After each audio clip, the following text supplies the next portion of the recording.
7h30 à la gare d'Atocha ce 11 mars 2004. Beaucoup d'Espagnols habitent la banlieue et se rendent en train pour travailler à Madrid. Maria et Dolores prennent tous les matins le même train pour rejoindre leur entreprise. Maria est très excitée. Elle annonce à son amie qu'elle pense avoir rencontré l'homme de sa vie. Cette fin de semaine-ci sera décisive. Philippe l'a invitée au restaurant et au cinéma. Autour d'elle, les conversations fusent. Les gens ont plus d'entrain. On voit que c'est la fin de la semaine.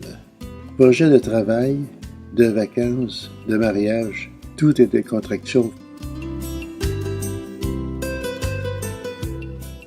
Et puis, une effroyable explosion. Ce matin du 11 mars 2004, ce sont 10 bombes sur 13 qui ont explosé dans les gares de Madrid et de sa banlieue. En pleine heure de pointe, les explosifs ont tué 200 personnes et en ont blessé 1500. Jamais depuis la dernière guerre mondiale, l'Espagne n'avait été frappée aussi durement. L'onde de choc est énorme et secoue toute l'Europe. Quel monstre se cache derrière ces terribles crimes? Les confessions d'un ancien terroriste. Aiguise mes os en glaive et fais de ma chair des cocktails Molotov. Ce sont les mots d'un chant de l'OLP que Wally Schubert récitait quand il était enfant. Né en 1960 d'un père musulman et d'une mère américaine, Walid a grandi près de Bethléem en Palestine.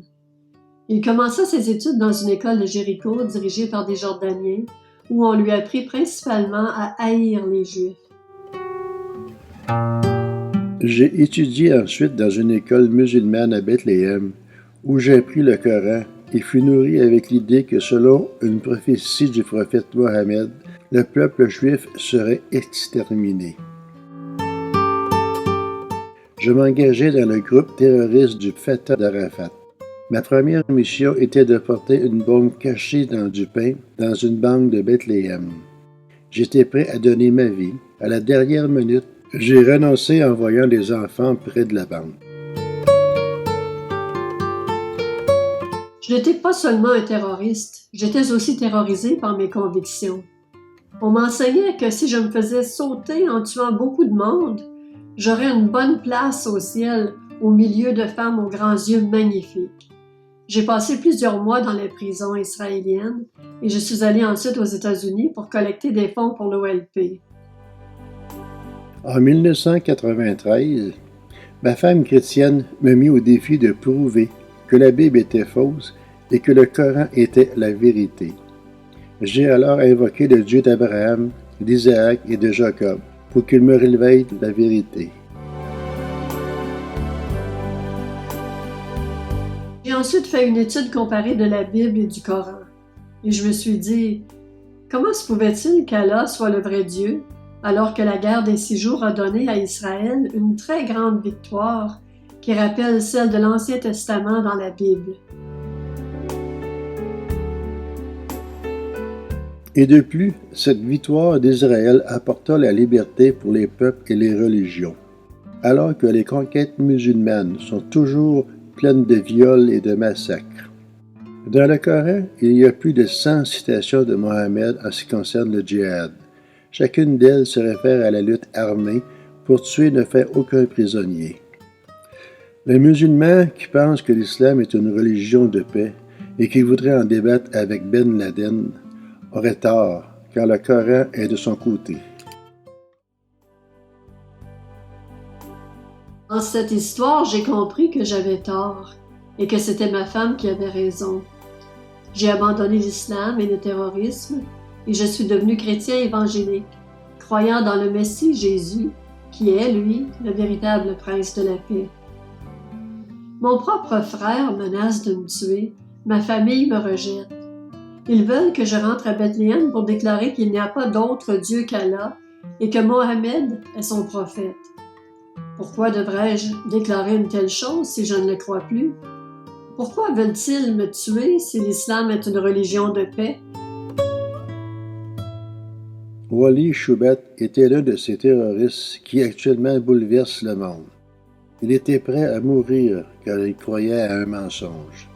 Il croyait qu'en récompense de tous ses meurtres, Dieu lui accorderait le paradis.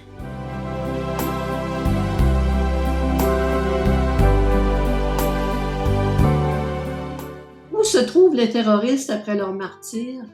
Certainement pas dans la maison de luxe et de sexe qu'ils imaginaient. C'est l'enfer qui les attend. Croyant servir Dieu, ils servaient le diable. Si tu avais grandi comme eux, tu aurais fait comme eux, peut-être pire. Et toutes ces victimes des attentats étaient-elles prêtes à rencontrer Dieu? Dans l'Évangile, on pose la question à Jésus après une catastrophe qui a fait 18 morts. Ces gens sont-ils plus pécheurs que les autres? Non, répond Jésus.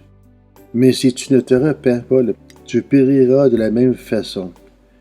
L'Évangile de Luc, chapitre 13, versets 1 à 5. Tu es pécheur, passible de l'enfer, et tu ne peux rien faire de toi-même pour mériter la vie éternelle. La seule personne sans péché qui a marché sur la terre, c'est Jésus-Christ. Il est venu mourir sur une croix pour payer tes fautes et te justifier devant Dieu. C'est lui le Sauveur, il n'y en a pas d'autre. Il te sauve de l'enfer en mourant à ta place. Il est maintenant ressuscité.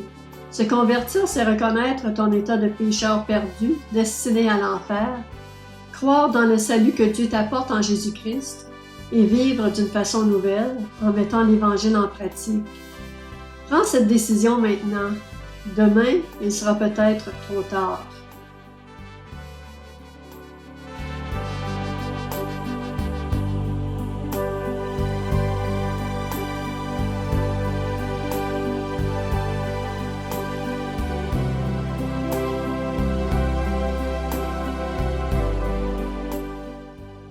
Fais avec moi cette prière.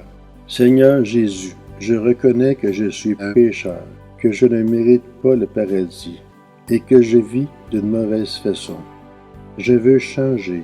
Je crois que tu m'aimes et que tu es venu me sauver de l'enfer en mourant sur la croix pour expier mes péchés. Je me repens.